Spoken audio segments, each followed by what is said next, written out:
લોકો ઘણીવાર પૂછે છે કે લક્ષ્મી મારા ઘરે કેમ નથી ટકતી? પણ સાચું કહીએ તો લક્ષ્મી કોઈ દેવીનો ફોટો નથી. લક્ષ્મી એ એક ઉર્જા છે, એક વાઇબ્રેશન છે, જે માત્ર એ ઘરમાં આવે છે જ્યાં યોગ્ય વાતાવરણ હોય. સૌથી પહેલા, લક્ષ્મી ત્યાં આવે છે જ્યાં સ્વચ્છતા હોય. ગંદુ ઘર, કચરો, ગોળમાલ આ બધી વસ્તુઓ નકારાત્મક ઉર્જા લાવે છે. સ્વચ્છતા એટલે માત્ર શારીરિક નથી, મનની સ્વચ્છતા પણ. બીજું, લક્ષ્મી ત્યાં ટકે છે જ્યાં બોલચાલ સારી હોય, જ્યાં ઘરમાં હંમેશા ઝઘડો, ફરિયાદો, કડવી વાણી ચાલે છે. ત્યાં લક્ષ્મી એક મિનિટ પણ નથી ટકતી.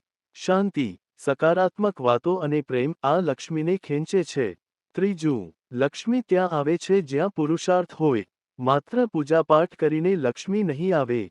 મહેનત, સમયસર કામ, ઈમાનદારી અને શિસ્ત આ લક્ષ્મીનો સાચો બળ છે. ચોથું, લક્ષ્મી ત્યાં રહે છે જ્યાં આભાર માનવાની સંસ્કૃતિ હોય.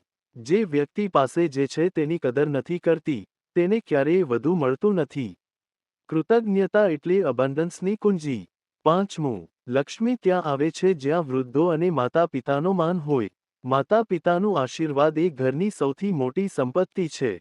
છઠ્ઠું, લક્ષ્મી ત્યાં ટકે છે જ્યાં સાંજનો દીવો પ્રગટે છે.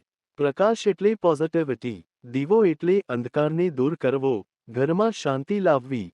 આખરે એક જ વાત, લક્ષ્મી બહારથી આવે છે એવું નથી. અમે જે વાતાવરણ બનાવીએ છીએ, જે એટીટ્યુડ રાખીએ છીએ, તે જ નક્કી કરે છે કે લક્ષ્મી આપણા ઘરમાં આવશે કે નહીં.